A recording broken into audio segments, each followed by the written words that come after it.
ce que peut un corps, disait Spinoza.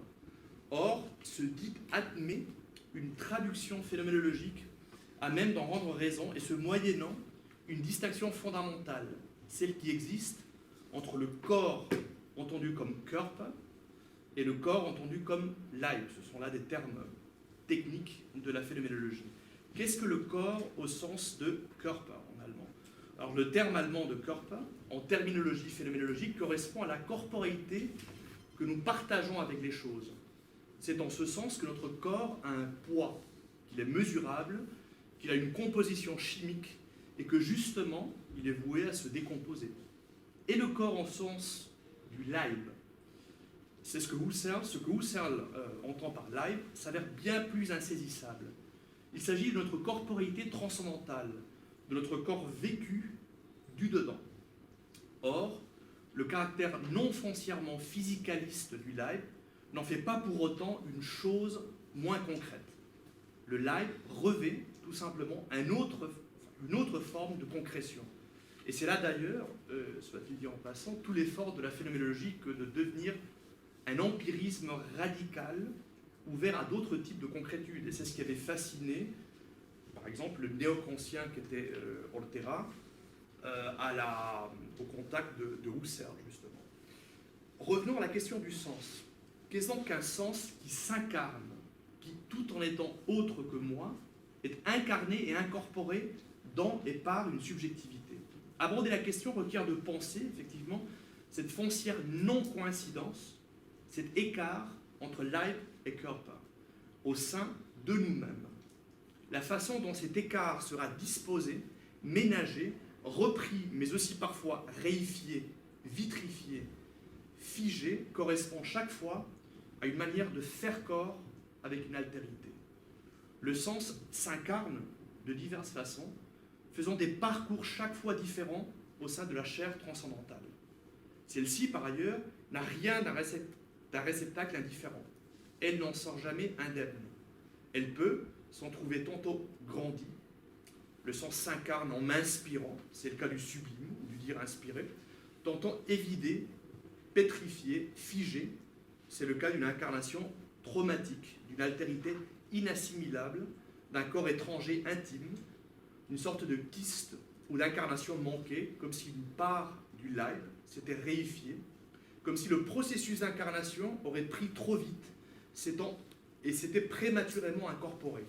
Ce sont là des aspects que la psychiatrie phénoménologique a étudiés de près et on y viendra à la suite, si j'ai le temps, d'une citation de Yerma, qui veut dire inféconde justement, de García Lorca.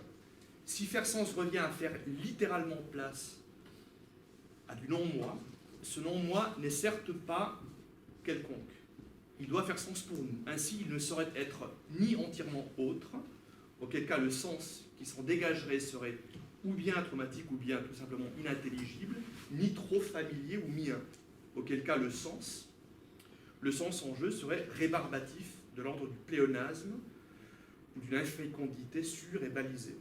Le corps n'abandonnerait pas sa zone de confort, comme on dit aujourd'hui. C'est exactement cette modalité d'incarnation inconfortable que décrit Lorca en opposant le duende à l'ange et à la muse. Notons les allusions au corps et donc la façon dont la création se fait espace à travers la chair, dans cette citation de Lorca. Para buscar al duende no hay mapa ni ejercicio. Solo se sabe que rechaza toda la dulce geometría aprendida, que rompe los estilos, que se apoya en el dolor humano, que no tiene consuelo, que hace que Goya, maestro en los grises, en los platas y en los rosas de la mejor pintura inglesa, pinte con las rodillas y los puños con horribles negros de betún. Voilà donc un premier trait de dégager.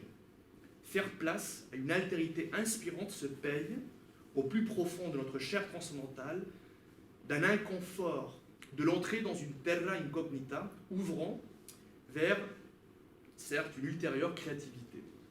L'histoire, reprise par Lorca dans sa conférence sur le duende de la cantaora La Niña de los Peines, reste célèbre à cet égard. J'en citerai quelques passages.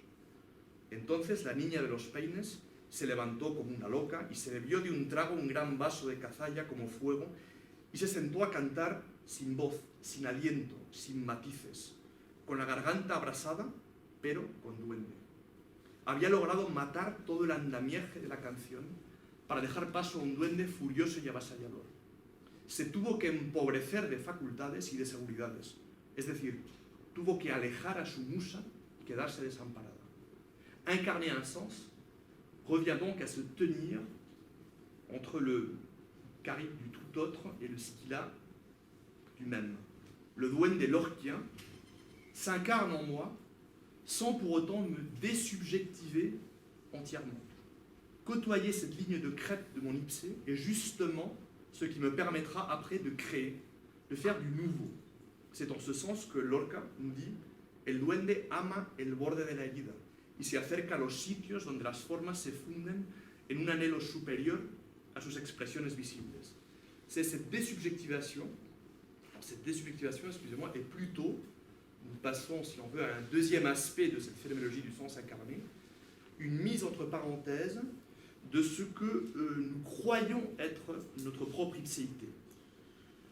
Il s'agit donc de suspendre les paramètres de son identité ou identificabilité afin de retrouver une instance subjective et charnelle encore plus profonde et fondamentale. Un poème de jeunesse de García Lorca, intitulé précisément De otro modo, en fournit une merveilleuse illustration. De otro modo, cito. La hoguera pone al campo de la tarde unas astas de ciervo enfurecido. Todo el valle se tiende, por sus lomas caracolea el vientecillo. El aire cristaliza bajo el humo.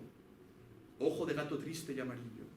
Yo en mis ojos me paseo por las ramas se pasean por el río. Llegan a mí mis cosas esenciales. Son estribillos de estribillos.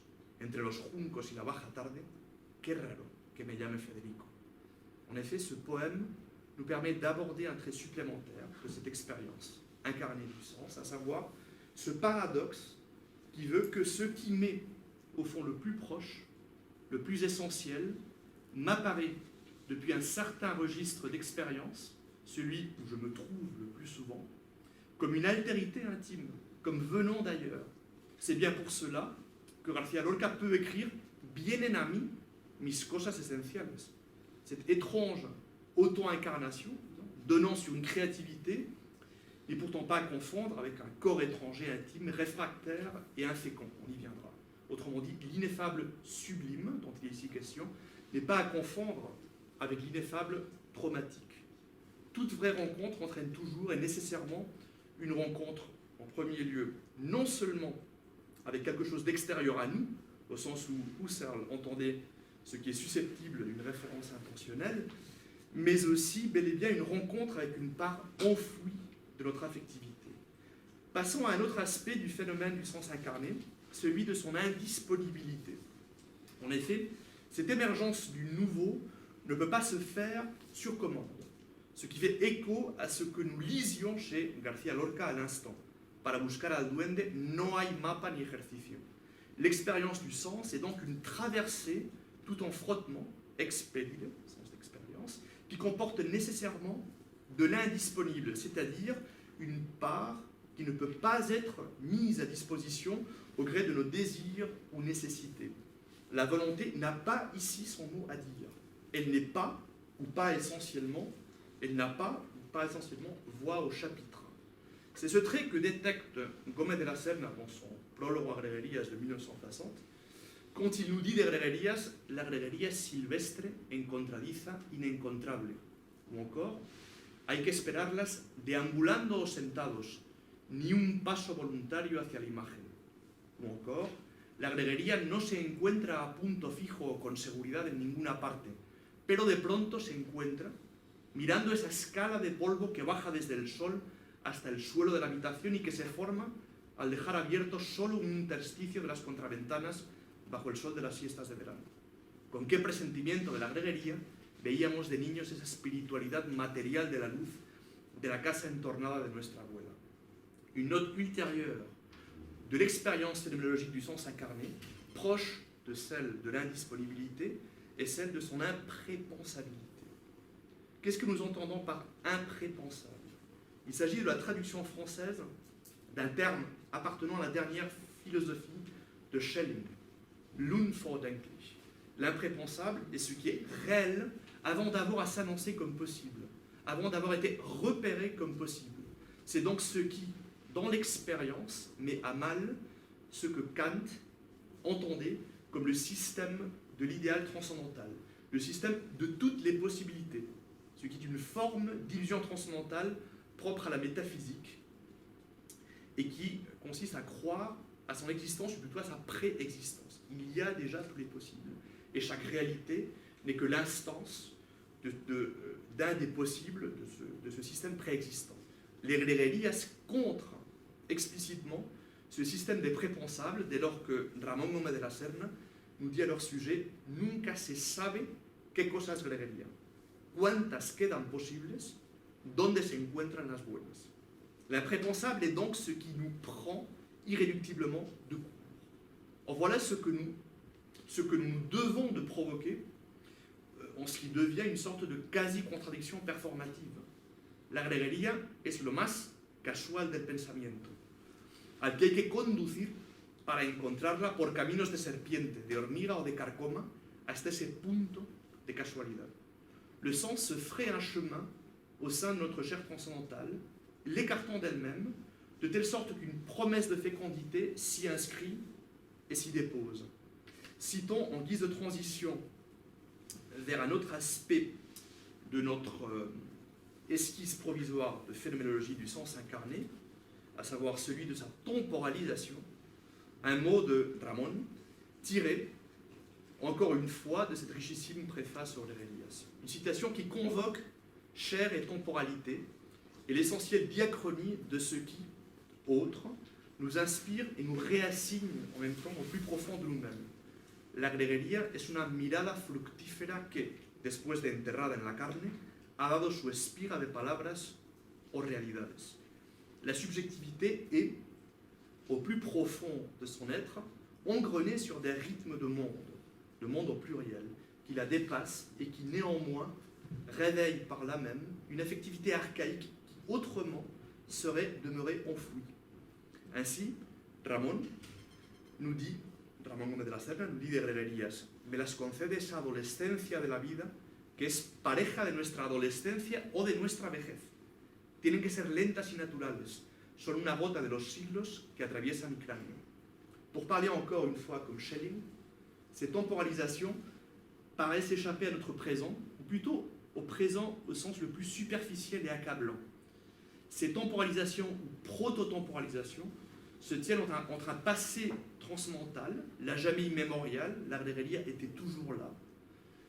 Elle est de l'ordre d'un passé qui est trop passé pour avoir jamais été présent, et d'un futur transcendantal, à jamais immature. Il y aura toujours quelque chose à dire au sujet des Greguerías, il y a toujours quelque chose à creuser. Alors comment cela se traduit du point de vue de cette chair transcendantale ou live dont nous parlions au début? Justement par une sensation charnelle de fraîcheur et d'ouverture. En effet, il y a quelque chose du sens se faisant qui garde toujours de sa fraîcheur, qui recèle quelque chose d'à jamais inentamé, une énigme, une imminence qui n'a de cesse de nous parler. C'est que les Religias tissent des rapports archaïques de concrescence entre vie et monde qui ne périment pas, qui ne s'usent pas selon le rythme propre aux préoccupations humaines, qui vieillissent à un rythme, qui mûrissent à un rythme qui n'est pas celui de notre vieillissement, il faut dire aussi, qui est en écart, des rythmes qui sont en écart par rapport à notre petite besogne ou affairement. Et c'est un motif d'ailleurs qui revient souvent chez Gómez de la Serna. Par exemple, il nous dit « La greguería resarce, consuela, es un refrigerio inesperado, sacia como un cuscurro de pan entre planes y planes, o como un vaso de agua entre la sed falsa de los negocios o de las especulaciones incurables. Ou encore, la greguería desobceca, et aussi, la greguería resuelve las hinchazones con que todos hinchaban. Ainsi, l'incarnation d'un sens fécond se traduit par une fraîcheur tout en diachronie, avec des rythmes de temporalisation moins archaïques, comme si on découvrait une sorte de double fond frais et inentamé à l'intérieur du présent lui-même. Un autre rythme de temporalisation depuis lequel il est possible de créer, de faire advenir du nouveau. García Lorca y est aussi sensible, qui nous dit « La llegada del duende presupone siempre un cambio radical en todas las formas. Sobre planos viejos, da sensaciones de frescura totalmente inéditas, con una calidad de rosa recién creada, de milagro, que llega a producir un entusiasmo casi religioso. Mais force est de constater qu'il y a aussi, bien entendu, des événements brutaux à même de casser le sens d'une vie. La brisure peut s'avérer définitive, le fer du sens languit, n'arrive pas à s'en remettre, à se réenclencher, à se reprendre à la racine. Quelque chose s'est figé ailleurs. Il peut même arriver que le tout d'une vie, jusque dans son immanence vécue la plus profonde, devienne fantomatique, irréelle. Donnons-en un exemple, non pas littéraire, mais qui met en lumière, on y viendra juste à la fin en guise de conclusion, j'y suis presque, avec José Belramín, donc il met en lumière une étrange coalescence entre ce retour à la vie et au corps et la coalescence avec son contraire qui est la thématique baroque, aussi typiquement espagnole, du rêve et du fantomatique. Il s'agit d'une lettre du roi d'Espagne Philippe IV, dirigée à sa conseillère spirituelle, la sœur María de Ágreda. La lettre se réfère à une perte douloureuse. Elle est écrite juste après la mort de son seul fils, et partant seul prince héritier, Baltasar Carlos.